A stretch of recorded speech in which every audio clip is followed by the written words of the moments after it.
And I remember during that week, I walked past a private room and there was an older woman there. She had like gray hair, she was like wrinkled, and she was like staring into space. And I went to one of the midwives or the nurses there and asked her, well, why is this lady here? You know, I thought it was a maternity wing. She says, oh, she just gave birth. The baby's in the nursery. And I'm like, wait, so old ladies can give birth?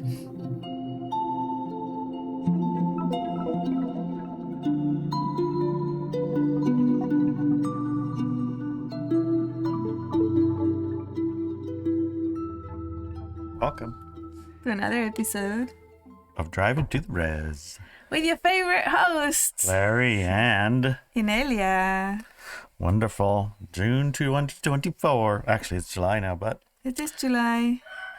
in June we had an interesting thing pop in. Yeah. So we're going to be talking about the wise woman and birthing mothers. You'll go, what? Anyways, during June 2024, our three female panelists, Dr. Kara, Ashley, and Iliana, took a trip to southern Washington to attend a workshop taught by a woman called Whapio. The workshop was partly about birthing. I think the great majority was about birthing, but we can see what the panelists say later about that. And we might call it midwifery or doula training. I might say might call it because there was much more to this training than knowing and supporting the process of giving birth. The workshop was open to women only. Right. I kind of made a little joke about that because I wanted to go to. You did. You really wanted to go, yes. Yeah, but, I just couldn't do it. No. That's true. Anyway, I never had heard of the word doula before. A doula is a non-medical professional who provides emotional and physical support to a mother before, during, and after the birth of her child. The word doula comes from the Greek word doule, meaning female helper or maid-servant. A doula's role is to advise, inform, and offer comfort to the mother, helping her feel safe and comfortable throughout the pregnancy, childbirth, and postpartum period. I see. Yeah, that was my first introduction to the word doula. There are no recognized certifications for doulas, and in fact, anyone can call themselves a doula without having any training or experience at all. This fact often gets in the way of the women who have spent years training themselves in multiple disciplines to be of help during pregnancy and birth. It seems like a good thing to have. I remember when I was having, not me personally, but, I was involved in the process of having babies. We had 4. And that whole process was fraught with I wonders, right? Mm-hmm. And essentially something bordering on like a little bit of helplessness and uncertainty and unknowing and mystery. And I mean, they have Lamaze classes and whatever, birthing classes and things like that. But They're very brutal. They didn't have any of those classes on the fishing boat. Or on the internet lines that we had at the time. Yeah, it was more books thingies, and they were, all of the training that I got or learned about was pretty much about, like, you breathe or whatever, hold something about breathing. Yeah. I remember pretty much that was the extent of it. You just hold your breath or don't hold your breath, one of the two. And when we went in, it felt like we didn't know what was going to happen. And by we, you mean you my and wife your and ex-wife? I, ex-wife. We didn't know what was going to happen. I mean, we had an idea, of course. The baby's going to come out. It's going to hurt a lot. It's probably going to hurt a lot, and you need to breathe. And you might should be go to giving that class an epidural. that class they didn't go to. You should have went to. Yes. Right. Those kind of things. That was it. So my experience was different. It might have been around the same time. I think mine actually was before that because I started a family when I was 18. And yeah, you're just a few years earlier. We started 18 also. Yeah. You were older than 18. 19, 20. Yeah. Oh, yeah, 20. A few years, probably 4 or 5 years. So my experience was different because when I went to the hospital, they did tell me I had to take some classes. And then they showed me a video. And the video was all blood and poop coming out. What? And I did not see that video. guts. And I looked at it and I thought, I can't stand the sight of blood, so I'm not going to take any more classes. I don't do biological stuff. You're not right? a big bio. Yeah. So I told the person, I don't do biological stuff. And she said, well, lady, you better get ready because that's going to be very biological when you give birth. I said, yeah, I'm just going to close my eyes and it'll be fine. Jeez. So I didn't do any of the classes, but my mom said, did you go to any classes? And I said, no. Oh my God. And it was the day off, the first Right. birth. She said, okay, I'm going to teach you the breathing, like you said, puppy breathing, Oh, is that what it is? Yeah, that's right. It It wasn't hold your breath or don't hold your breath. It was some other kind of thing. So fast. you can, deal with the pain a little bit better with that. I did read some books and I talked to my body. And when I did have to go to the prenatal classes and stuff. And I'm going to talk a little bit about my journey there on this article. But I remember most of it was how many drugs and what drugs do you want? And when are you able to have them? And when will you not be able to have any more? And all these type of things. And I'm like, tapped into my body. And my body told me, if you drug me, I won't know what to do. And I'm the only person who knows what to do in the room. So you better not drug me. And I thought, okay, what about an aspirin? Nope, nothing. Gee Louise. I need all the information that I'm getting. I need everything to know what's going on. That makes sense. And I said, okay, at least we know that. Some things you just don't want too much Yes. information about. Yes. But okay. Anyways, Anyways. Yeah. So, doulas. Anyway, Yes. midwife. a midwife is a woman who is certified by allopathic medical institution. And at most basic level is a nurse who has trained in the condition of pregnancy The condition. and birth and can assist a hospital or home birth under the supervision of a doctor. So is pregnant is a condition, Yes. and is it contagious? Yes. Highly Okay. contagious. Highly contagious. Yes. If anybody Especially sees you when, pregnant, they're likely to get pregnant. yes. Yeah.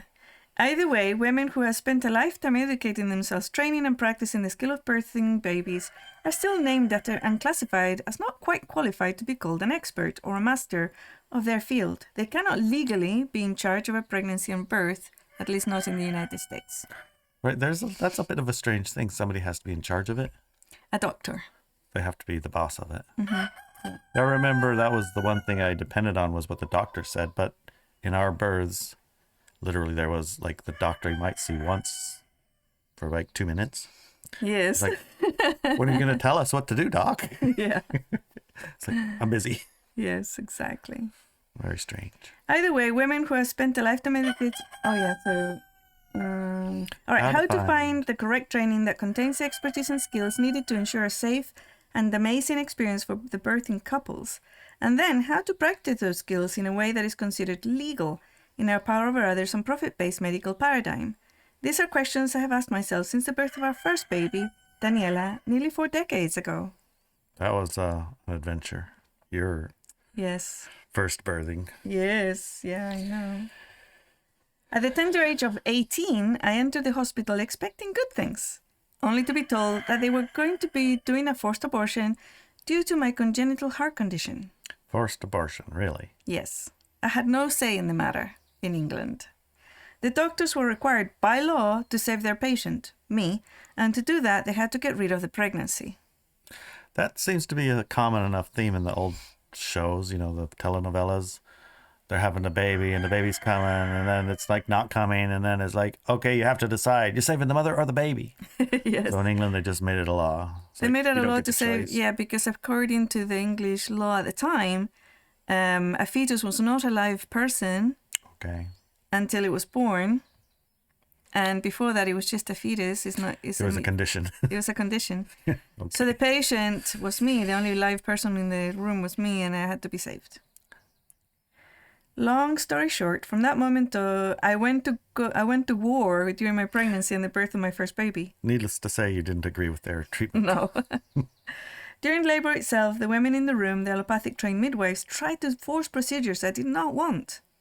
They tried so hard, not listening to what I told them, that I stood up as the baby was crowning and told them I was leaving. I was 19 at the time, right? I was pregnant when I was 18 and gave birth when I was 19. Wow. I literally, the baby crowning, Got up. I put my hand down there and I said, I'm leaving. Leaving. If you come, it was basically they were going to cut me up. And I said, I don't need to be cut up. My baby's coming out perfectly fine. He says, no, we have to do it. I said, no, you don't. It was that argument. And the woman was coming at me with the scissors and I pushed her away. I said, you stay away from me, right? You're not touching me. And she said, no, I have to do this. And the other midwife said, yeah, she has to do it. I said, no, she doesn't. And I don't not give you permission to come near me with scissors. He says, well, we're going to do it. And I said, no, you're not. So I stood up, right? Jeez. And I started getting off the bed thing. Yeah. And I said, okay, I'm leaving. And he said, no. Says, okay, so, but if we don't do it, you're going to tear really badly. And I said, well, there's a couple of things. I said, I'm not going to tear. And if I do tear, I prefer the natural tear to then a metal scissors down there. So just leave me alone. And she said, okay, let's make a deal. Make a deal. Let's make a deal. If we see you starting to tear, we'll jump in and cut. I says, okay. All right, get back on the bed. Jesus. It was really bad. It was war. It was war. Yeah, I understand. Well, yeah. I don't know why. Why does it happen like that? I mean, it's the same when you go to the veterinarian nowadays. It's all like co-creation and stuff. That wasn't my experience with my last baby. It was very different. That's true. It hasn't been my last experience at the vets either. Yeah. Realizing the conviction of my decision and that they could not legally stop me from leaving the hospital or bully me into shouting or medical authority, they negotiated. If this happens, then we can do this other thing. And I agreed, and the birth continued. Stressful. I mean, that's already not exactly kind the of best birthing experience. Right. I mean, they had come in continuously offering me an epidural, pain medication, and all sorts of other things, antibiotics, not even starting to put the things in, and I would say, what are you doing? Right? And then we're going to do XYZ, and I'll say, no, you're not. Right? You must have really broken their world. It's like, this woman... This kid, because not only was I 19 at the time, but I looked like I was 12. I was really skinny, small, and had a baby face, right? So they all thought, even after the baby was born, actually, they sent a social worker to my bed to make sure that everything was going. She was treating me really badly, actually. And I said, excuse me, madam, but I'm a married woman. And I'm 19 and I know what I'm doing, so go away. She said, we'll see about this. And she ran off, and then she came back saying, I'm terribly sorry. You look very young. I thought you were one of our teen mums and then you were placed here because there was no beds upstairs. Then I learned that all the other girls of my age were upstairs. I was with the married women, the old women. Oh, no. The ones in their 20s and 30s. The old ones. The old ones. Jeez. Golly. Anyways, not exactly the best birthing experience. I'd like to say that things improved by my next two pregnancies of giving birth, but no, they did not. It was a war each time with medical staff, including midwives, at me and me opposing ends of views, including a midwife entering the room and shouting at me for moaning too loudly as my baby was coming out. I had arrived half an hour earlier and they thought the baby wouldn't arrive for another day or so. She did come in crying later and apologizing for her behavior, but it was done. Right, I was middle of pushing my baby out, and she comes in and shouts in my face, "Stop crying and shouting! You've got hours to go yet," and leaves. You're disturbing the other mothers. Golly, I was like, "What the fuck?" We didn't have any of that, but we didn't fight anything. You said yes to everything. Oh yeah, whatever you say, Doc. You should know. My point, just being because the midwife is a woman doesn't mean she's a wise woman. Okay, that's true. With my fourth baby, now age 39, I was at 39 giving birth to my fourth baby, and having gone around the block a few times with 7 pregnancies and 3 live births behind me, I found a group of women in Sacramento who would support me in a home birth. At our first meeting, I saw that their hands were tied behind their back, and that although they could be the main caretakers for me and the baby, they had to sign off to a doctor, require tests and hospital visits. And if those requirements were not met by me, they would not be able to support me during pregnancy and birth because, if they did, they would lose their licenses. I had to comply or be left to my own devices. Luckily for me, all was well and they were able to take me on as their client. During the birth, there was a deadly complication that these women saved my life. And these women saved my life, right?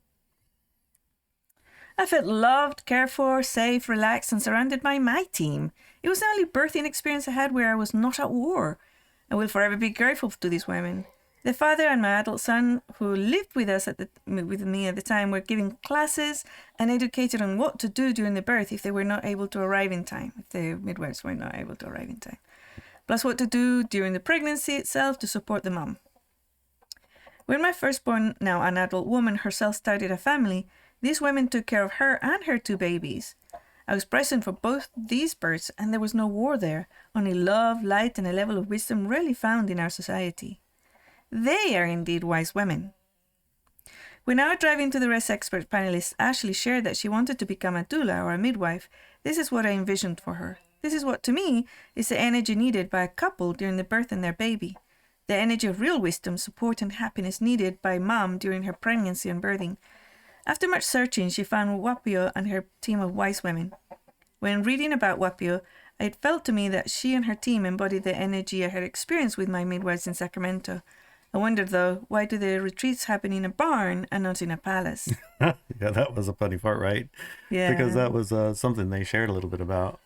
That in the past they used to have to train women in the barn because they weren't allowed to. It was illegal. It was illegal. Yeah. So they did all their trainings in barns. Yes. And this training happened to occur in a barn. They haven't moved to the main house yet. Made it to the main house. Yeah. Although it was a palace barn, Yeah. apparently. The other thing that I brought attention to me was that her website, this lady's website, talks about being a matrona. Now, matrona is the Spanish word for midwife. Oh. And it's also an allopathic medicine term. I remember when I was little, there were matronas who were the community matronas or the tribes matronas. And they were the women who would help other women birthing because mostly hospitals were not available for a certain classification of people.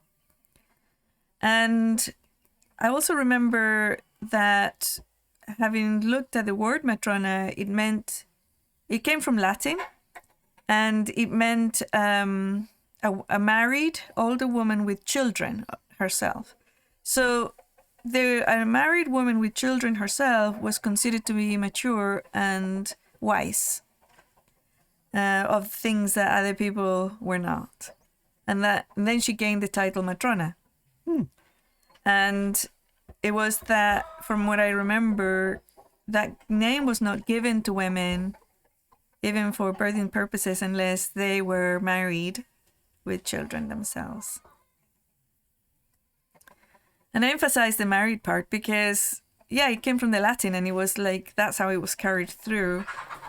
And I've noticed that in America, a lot of people who are really trying and going hard at teaching old wisdoms will take on Spanish names for things, right? Like sanadora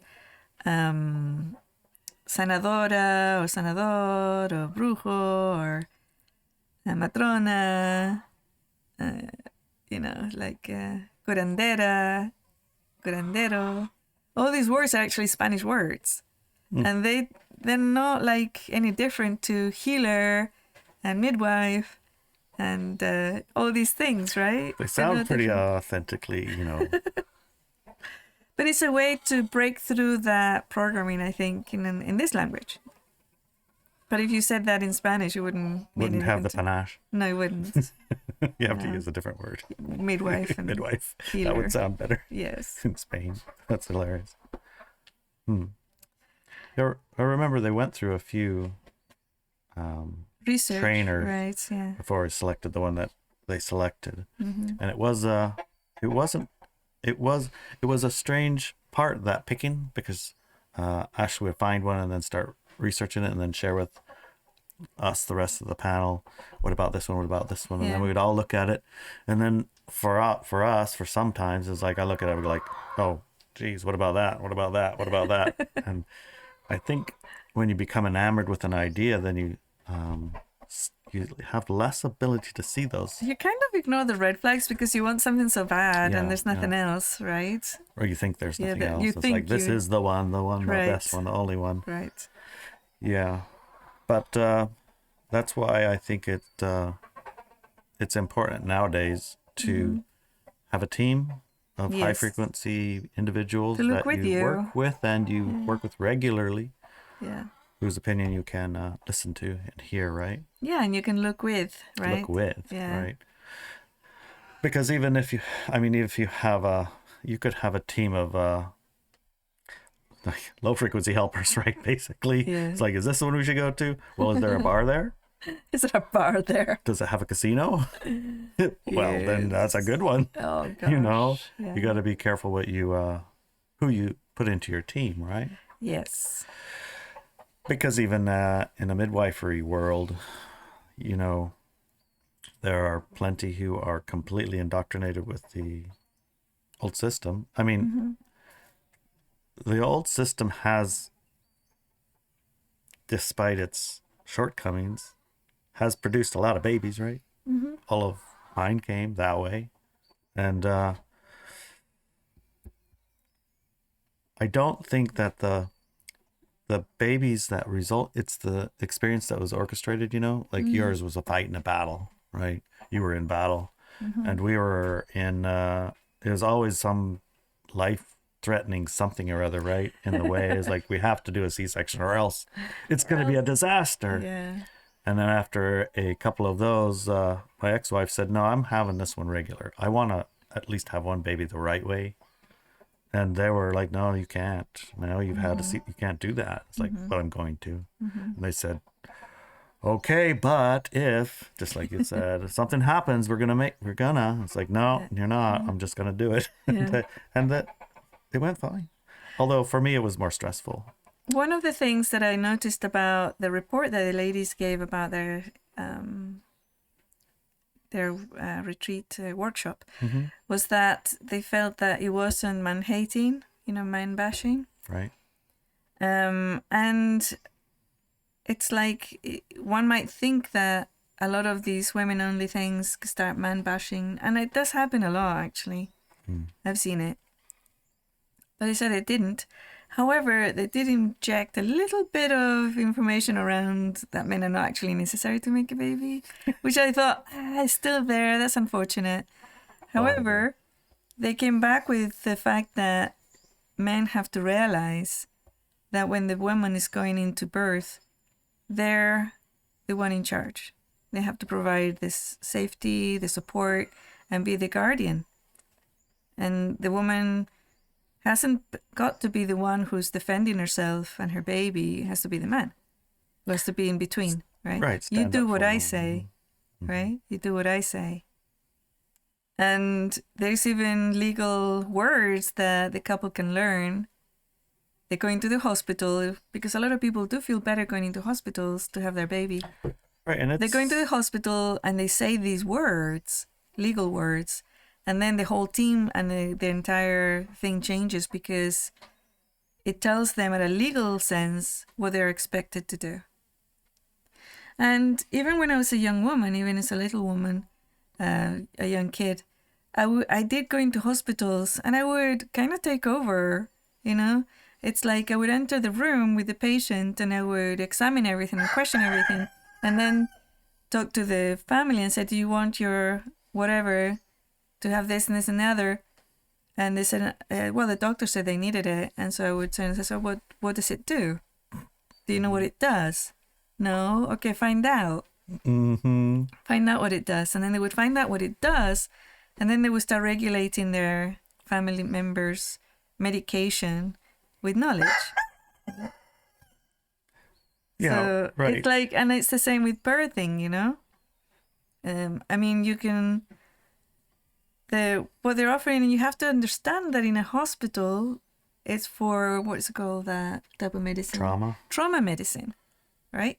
And birthing can be traumatic, I have to tell you. It's like freaking painful, and it can damage you.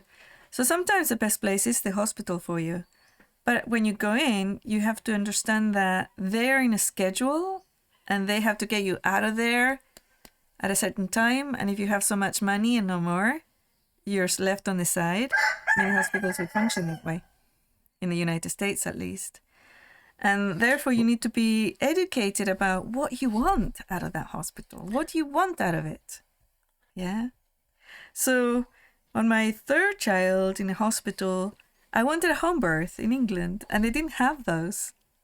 Right? They didn't have home births. And I was like, what? It's like 19, 20, 21. I was 21. Third child.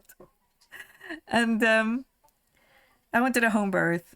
And they said the best we can do is to send a midwife over when you think you're in labor. When you're about 4 centimeters dilated, we'll bring you into the hospital. We will do the birth in the hospital, wait a couple of hours to make sure that you're stabilized, and then send you home. That's the best we can do. And I said, I'll take it. And I was lucky because the midwives that on that time, they'd been taking care of me from the beginning, and they knew my personality and everything. So they placed, it was really funny, they placed a midwife who was really badass. You know, it's like she wasn't going to be bullied for anything in the world. Very wise, and they would put her with the difficult mothers, right? Would that be you? Yes. So when she arrived, we had a little chat, and we started giggling, and we were like the same, right? That's nice. And it was really nice because then she became my advocate, you know? Mm-hmm. But she was still in the old paradigm medicine type thing and everything. She said, don't worry. She said, I'll be here. And then when you're in hospital, I'll be the one, because normally the midwives that go into the homes are not the same ones that are in the hospital. She says, I'll make sure to drop everything and going to the hospital. You call me, right? And I'll be there. And she was. As soon as I called her, well, it was really funny. But anyways, we ended up in the hospital, and she was there waiting for me. So it was really different. And I believe that's the one where the other midwife came in and shouted at me. And then the baby came out a few minutes later. But she was really good, but it was like 2 of us against the system, right? And she said, okay, so we can't release you until the doctor signs off. I will sign you off. She said, you're great. You're doing great. Everything's fantastic. But I can't sign you off. We have to wait for the doctor. And says, where's the doctor? Oh, he's in with another mom and, you know, C-section or whatever. He's going to take a few hours. And it's like, oh my God. All right. So don't worry about it. I'll get you a cup of tea and some biscuits. And, you know. You'll be fine. But I could tell that she was at the door, you know. She was with other midwives around her and everybody. And you could tell that the other ones did not like her, right? Because she was telling them no, right? They would come in with scissors, go away, and she would do that type for it. But I was watching everything, right? And it's like, or drugs, do not offer her epidurals. Like, we have to, it's part of the whatever. She has to be offered an epidural. Says, okay, I already asked her, and she's not going to have an epidural. But we have to hear it. And it's like, okay, Inelia, do you want an epidural? I said, no. Are you aware that after blah, blah, blah, you can't have one? Yes, I'm aware. It's like, so there was still that coercion part, you know? But she was really cool. Very cool. And then she provided after care at home as well. So it was really nice. But that was highly unusual. And the other midwife said she's very special and that's not the norm. Right? But it was like a co-creation, you know? We co-create, we're not victims of anything. And if we go in with fear, we have open doors to that negativity coming in and the coercion and everything else. And I did behave from a fearful place in certain things with my children. And right, you hadn't even made I didn't know you hadn't even better. invented the fear processing exercise yet. No, I hadn't brought it in yet. So there was that, and other women, you know, were having a great time and very good experiences. From my time in hospital, with my first baby, I had to go in a week earlier because I used to be a ballerina, and with my first pregnancy, the muscles on my tummy didn't give, and my baby started getting distressed because she was squished in there and she had nowhere to go. So she started going up and crushing my lungs. Poor thing. Crushing my lungs and my chest and my heart. So we had to go into hospital for about a week before she was born. And I remember during that week, I walked past a private room and there was an older woman there. She had like gray hair. She was like wrinkled and she was like staring into space. And I went to one of the midwives or the nurses there and asked her, well, why is this lady here? You know, I thought it was a maternity wing. She says, oh, she just gave birth. The baby's in the nursery. And I'm like, wait, so old ladies can give birth? It's not common, she said, but yeah, she's 50s. I think she said like 59 or something. And she'd had her menopause like 20 years earlier or 10 years earlier. And got pregnant? Yeah. And she went into the hospital with cramps, like stomach cramps really badly. She thought she was dying from something she ate. And they found that she was giving birth, so they took her to the maternity wing. And she gave birth, and then she went into shock. I bet. And she was, well, that's why I looked at her, and she was staring into the distance, like into the void, you know. And she said, yeah, we can't really get her out of it. We tried everything, but she just... And then when we hand her the baby, she just looks at it. She stops looking at the wall and looks at the baby. Oh, no. And she's like, you can imagine, I mean, you know, she's lived her life. She's retired. She's got grandchildren. Her children are left. And she's got her own life now. And, you know, now she has a baby. Start over. Should have just got a puppy, huh? It's like an orchestration, you know? It's like everything is orchestrated. And it's like... And at one point, I saw her as I walked by. I was so fascinated by this lady. I would look staring, you know. It's like, I was like, 19 at the time. And she was on the bed and the baby was on her lap. And she had one arm around it. And again, it's like that void look, looking at the baby in her lap, you know. And she wouldn't wink. she was just staring. I don't know whatever happened to that lady, right? After a week, they decided that my baby needed to be born. They're going to induce it, but I had a chat with my body and my baby and started a natural labor. So I don't know what happened after that with that lady, you know? I never asked. But yeah, all sorts of things, you know. Yeah, but I think that the key here is be a bit wise. You don't have to go through torturous events, even if you can make it through them. Yeah. And have a baby at the end of a torturous or a drugged out or a whatever thing. There's other options, you know, to have this experience. Yeah. Options that are more high frequency, just say. Yeah. Right? Because it's true. Yeah, you can go to the hospital, you can go get the drugs, you can get the shots, you can feel nothing, you can get a knife, cut them out, it's the whole thing, and there's a baby, and you'll be fine. You'll make it. Yeah. But again, that's the birth process that generates the maximum income for the hospital and also produces mostly, you know, live babies and live mothers. So that's... I don't know about the second part. Statistics can be moved around. I didn't say. Yeah, but I don't know. Oh, yeah, that most of the women who come out live with babies. They come out fine and they have a baby and the baby gets shots and all the things, you know. What I'm saying is that that's the way that the medical system has designed to produce the maximum amount of profit for babies and mamas that comes in with all these baby visits ahead of time. They're like every 2 weeks or every month they go to the doctor and they check it and they go. Every one of those visits is more money all the way up until birth. And then in birth, these procedures generate the most income because the natural one is like, it's a free. hour, it's actually whatever, free, you know, right? No surgery. There's no open up the bandages thing. There's no Nothing. antiseptic, so there's no clean the room when you're done in the operating. None of that stuff, right? So that's the most money. Mm-hmm.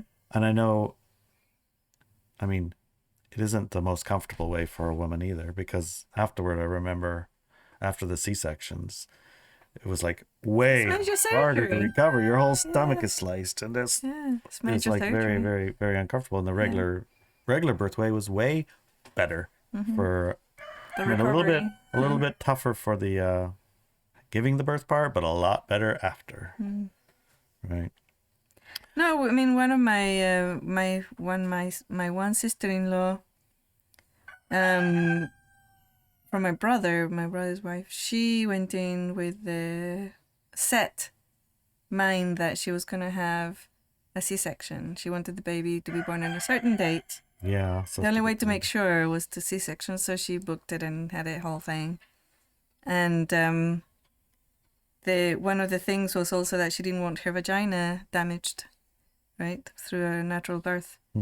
So it's like, okay. It does get damaged. I have told you I had to have a reconstructive surgery after all those births myself, right? But there's that, you know, it's like, yeah, I went to an allopathic doctor to get my reconstructive surgery done and healed a lot of the issues I was having. It was like, it's a pretty serious condition, actually, when you're ripped up to pieces after giving birth to a whole bunch of watermelons. Jeez. Right. I guess what I was trying to say though was essentially that, you know, whatever birth you pick, just be wise about it. Yeah, So that you kind of be bullied into things, but you know, you also don't eliminate You're not a victim possibilities, here. right? It's like, do you want that? Well, I do Right. want that, and here's why. Okay, Right. that's your choice. You do it. Exactly. Enjoy and have your experience, but Yes. don't go in there not knowing, because if you go in not knowing or not wise or not aware, then likely the birth that you're going to pick is the one they pick for you, which makes the most for the hospital, which is just the way the system's designed. That's how it works. Yeah. But you have other rights and abilities and knowledges, so become and stay and get wise. Yes. And then do what you want. Right. Have the birth experience you want. And I think that's part of what our high frequency babies are all about, is they want a less battle involved in this whole they do. birthing process. Yeah, they do. prefer to come into the world more gently with to wise mothers. Yes. Because wise mothers don't do things that, you know, later cause damage to their babies. That's true. Yeah. On, you know, not consciously at least. Yep. Anyway. And as a man, what would you be advised for the No. You Educate can yourself. educate yourself too. The wise women should have let the men come in here too. I mean, there was no reason not to in my mind. You really wanted to go to that class. It's well, there were some things that it sounded like, oh, maybe that class I might not necessarily wanted to go to. But for men, it's a mystery. For women, apparently, by the way, the mystics, when they came back from this wise woman training, for them it was a mystery too. Yeah, Imagine they how knew nothing. mystery it is for a guy That's that what doesn't they even have the said. parts or the pieces. A couple of them said we knew nothing. This was life transforming in education. Right. And we felt it wasn't relevant because I'm not interested. And it's like, it was totally relevant, not just for birthing, but for life. Yes. Everything about life, everything about children and reproduction and living as a wise woman and being there for your community and how to deal with the community. And what sort of skills do you need to be able to support your community as a wise woman, right? And I'm very curious, Larry, are you going to find and look and train and or give a workshop for wise men and how wise men should look after their community? You can do it in the garage at the shaman shack and fix a car in the same time. Yeah, we could do that, couldn't we? The women go in the barn and the men go in the garage. Yeah, when I feel wise, I'll do that. I think he is wise enough. When I want to feel see your wise enough. thumbs up if you think Larry's wise enough to give a wise man workshop at the shaman shack. Yay! Yay! All right, so in the second part, we're going to see We're going to have the women who went, right? And also the men who have experienced what's happening afterwards, like Larry, right? And Fred. So yes, we will delve deeply into the retreat experience and what this has meant for Iliana, Ashley, and Dr. Kara. Yeah, that's in the second hour. So Second hour, so you get more details and what happened and what they have felt, and I think it's highly encouraging. She wants to come in. People because it's worth it. And one of the things, I mean, I was involved in women only training some years back, and after a while I stopped because it felt to me that women and men training was essential, not just women training. So that was my personal choice, right? But to see women going to no women's retreat, right, and having these type of experiences, I think is very important. And that's why I think this is also needed for men to get together and have a men's only retreat where they can learn how to take care of their community and what does it even mean? What does that even mean? And as a man, how do you function, and what you can bring into, what values you can bring into your communities and your families and even your own personal life. I think that would be also really cool to see. Yeah, I think that has a lot of value. You're right. All right, we'll see you in the second hour. Okay. Love you, darling. Love you.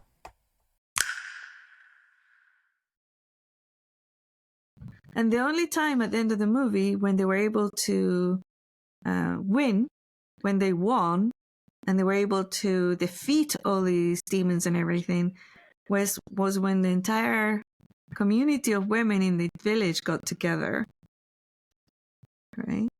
Even though some of them were, like a female competition and all those things were explored in that movie. But it wasn't until all the women got together and worked together as a team that they were able to persist and survive and win.